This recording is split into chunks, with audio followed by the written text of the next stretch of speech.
I 28 male, never thought I'd be the guy writing one of these posts. I always figured the people who end up here just picked the wrong partners. Turns out I was one of them. I met Jess at a friend's birthday party 2 years ago. She was everything. Witty, gorgeous, had this energy that made everyone gravitate toward her. We hit it off immediately. Within 3 months, she'd moved into my apartment. Looking back, that should have been my first red flag. Who moves that fast? Someone who needs a place to live, apparently. The first few months were great. She cooked sometimes, kept the place clean. We split groceries. Then her startup failed. She needed time to regroup. Cool, I get it. Entrepreneurship is rough. I covered rent for a month, then 2, then 6. I'm building my brand, she'd say, posting another selfie with some motivational quote about hustling. Her Instagram bio read, CEO at living my best life. I kid you not. By month 8, I was covering everything. Rent, utilities, groceries, her car insurance. Yeah, I was that stupid.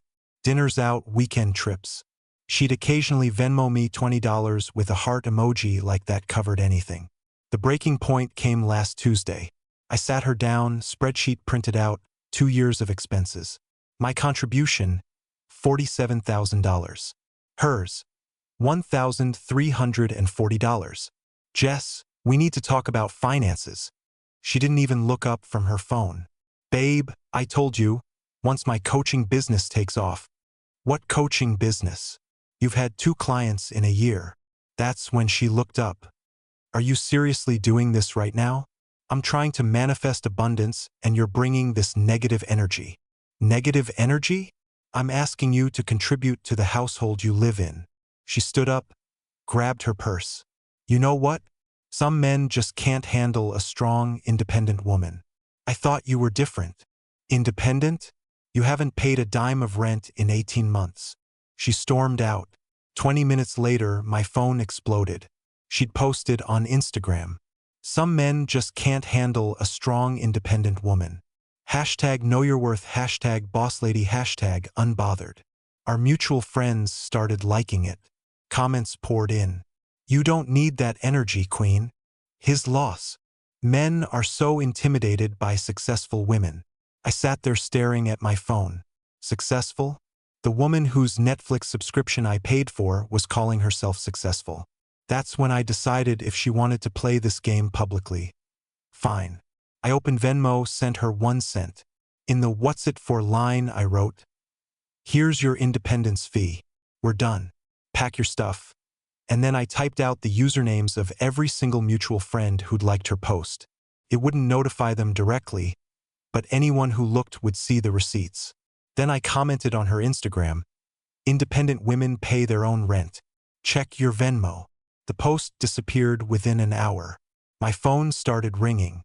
Her mom, her sister, friends. I didn't answer. Instead, I started packing her things. But here's where it gets interesting.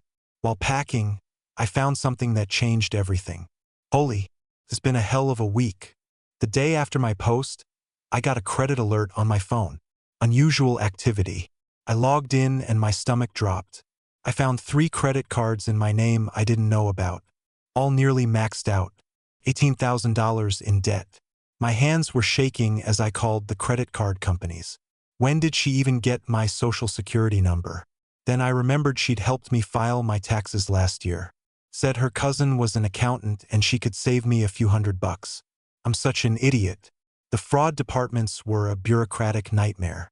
They said to have any hope of disputing the charges, I'd need to file a police report against her. My stomach dropped. This was the woman I'd loved, planned a future with. Now I had to report her to the police.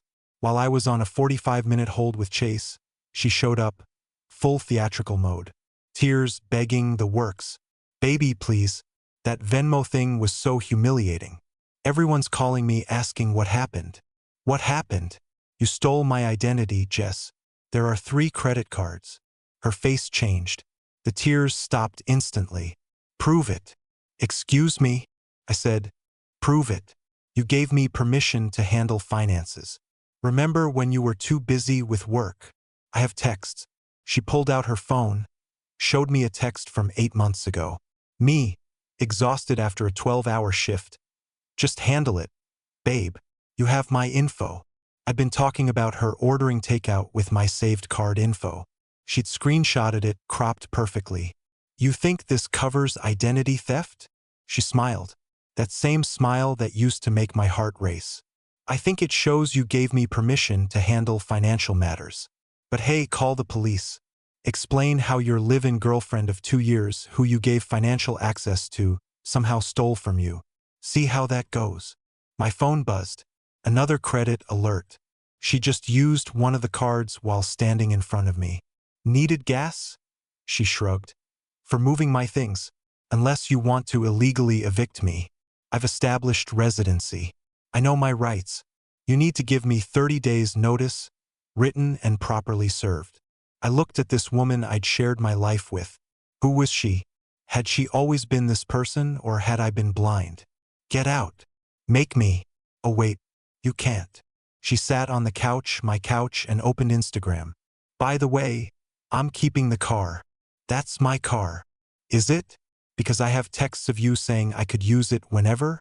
My name's on the insurance.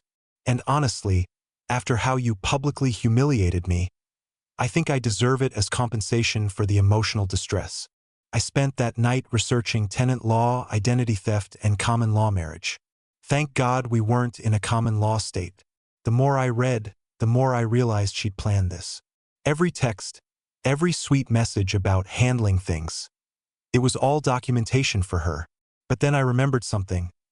The apartment security system, the one I'd installed after a break-in next door last year and had honestly forgotten about.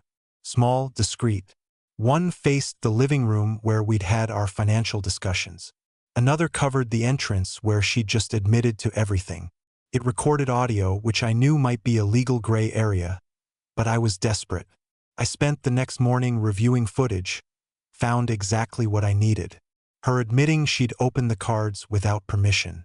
Her laughing on the phone with someone about how he'll never figure it out. Her taking photos of my personal documents. The real gold mine. A video call with her best friend, Amy. Clear as day. Girl, just stay until you get the business funded. He's good for it. Men love feeling needed. I backed up everything to 3 different clouds. Then I made a call. Hey Amy, it's me. I think Jess is in trouble. Can we talk? Things move slow and then they move fast. Amy agreed to meet me at a coffee shop. She was defensive at first, but her curiosity won. Look, I started. I know Jess is your girl, but I need you to see the truth. I showed her the credit card statements. Then I showed her the video of her own conversation with Jess. Her face went from defensive to shocked to angry. That conniving witch, she muttered. She owes me $3 grand. Turns out, Jess had been borrowing money from everyone. Her startup was just a cover. Amy told me about 2 other friends Jess had hit up for investment money. She told me you were financially abusive, Amy said. You controlled all the money, wouldn't let her access accounts. I felt so bad for her. I laughed. Actually laughed. I was paying for her to live rent-free while she was committing identity theft against me. Amy pulled out her phone. Over the next week, we slowly pieced things together. The initial group chat of 3 grew to 7. 7 people she owed money to. It included 2 exes with similar stories. The total, over $45,000 in loans and investments. The real kicker came from Meredith, a girl Amy added to the chat. Jess's coaching website? It was all stolen content. Every blog post, every testimonial, even her bio was copied and pasted from Meredith's site. I'm calling my lawyer, Meredith said. I spent years building my brand. By the end of the second week, we had 15 people in the chat. Everyone had screenshots, evidence, stories. Then someone dropped a bomb. Guys, her name isn't Jessica Martinez. It's Jennifer Walsh. I found her old Facebook from a photo tag. We found court records. 2 evictions, a civil suit for unpaid rent, a restraining order from an ex, Marcus, who described exactly what I was going through. He joined the chat. Bro, I tried to warn people. He messaged me privately. She had everyone convinced I was the crazy, obsessed ex. Meanwhile, Jess was still posting.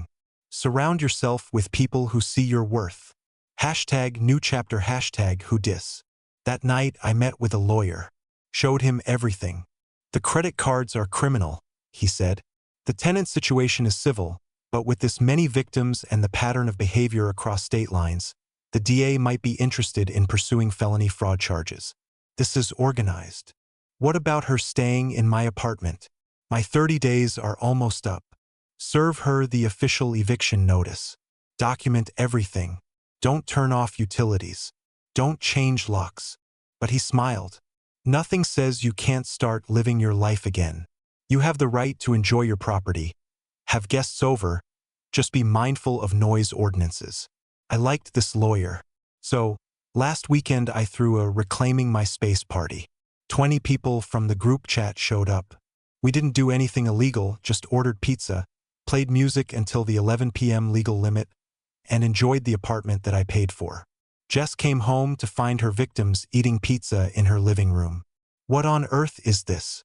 A support group? Amy said, holding up a slice. For people you scammed. Want to share your story? Jess went pale, then tried to recover. I don't know what lies he's told you. Lies? Meredith stood up. Like how my business model is on your website word for word. Or how you told me you had cancer.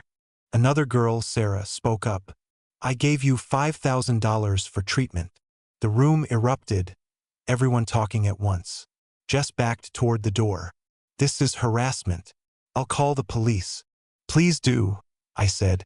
I finally filed that police report for credit card fraud. She literally ran out of the apartment. In her panic, her phone slipped out of her jacket and skidded under a chair. It started buzzing immediately. The screen was locked, but the notifications kept popping up on the screen.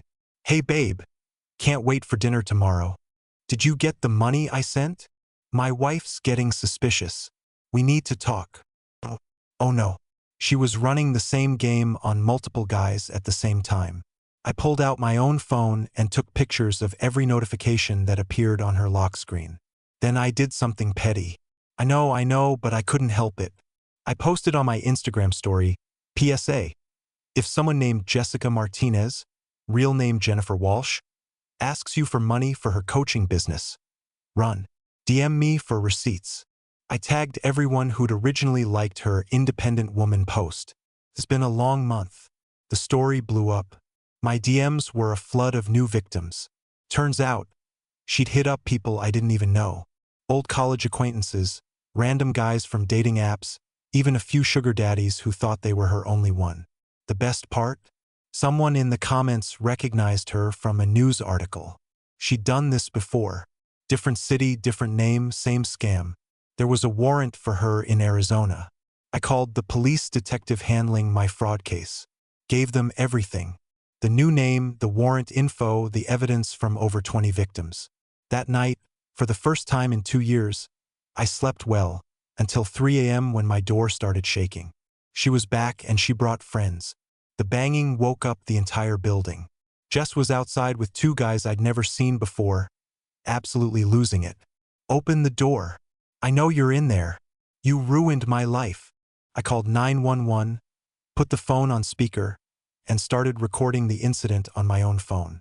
After the party and her subsequent threats via burner numbers, my lawyer had helped me file for a temporary restraining order. You think you're smart? She yelled. I have lawyers too. You can't just destroy someone's life. One of the neighbors opened their door. I'm calling the police. Call them. Jess screamed. He's keeping my property hostage. He's running a smear campaign. This is defamation. Police arrived in under 5 minutes. I opened the door and showed them the TRO paperwork I had filed. I showed them the new video of her screaming and trying to get in. The officers recognized her from the bolo. Be on the lookout. Alert related to the Arizona warrant. Ma'am, we need you to come with us. She tried to run in heels and a dress. Made it about 10 feet before they caught her. As they cuffed her, she looked at me with pure rage. You have no idea who you're messing with. My family has money. Real money. You're done. The 2 guys she brought? New victims. They apologized and asked for the group chat link. The arrest made local news. But she was right about her family. She made bail within 24 hours. Then the legal threats started. Cease and desist letters claiming defamation and harassment. My lawyer laughed. It's a scare tactic. Discovery would destroy them. The retaliation was real, though. My employer got calls. My car was vandalized. The group chat became our lifeline. We shared updates, safety tips, and legal resources. The DA's office, now armed with evidence from dozens of victims across state lines, was building a serious felony fraud case. I wish I could say it wrapped up neatly. She took a plea deal. 2 years, probably out in 8 months. Her family paid some restitution. I got most of my money back through the credit card companies after months of fighting, a process that absolutely wrecked my credit score. The emotional damage? Still working on that. Jess, last I heard, she's already planning her next move. Her Instagram is gone, but someone spotted her on TikTok under a new name, selling courses on manifesting abundance. The apartment feels different now, emptier but cleaner.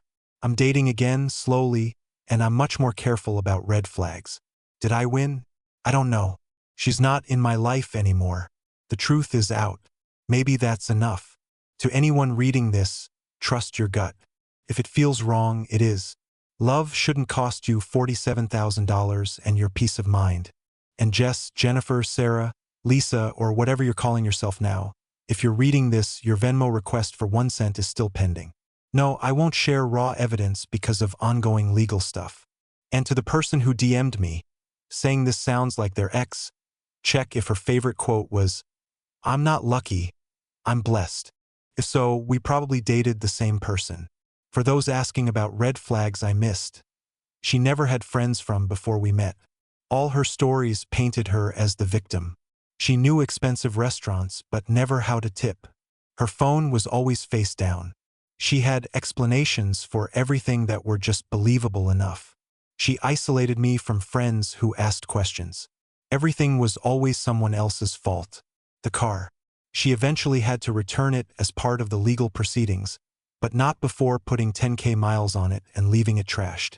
The security footage of our initial arguments was key to proving it wasn't a gift. To everyone dealing with similar, document everything. Stay safe out there. The real monsters don't look like monsters. They look like everything you've ever wanted, until they're not.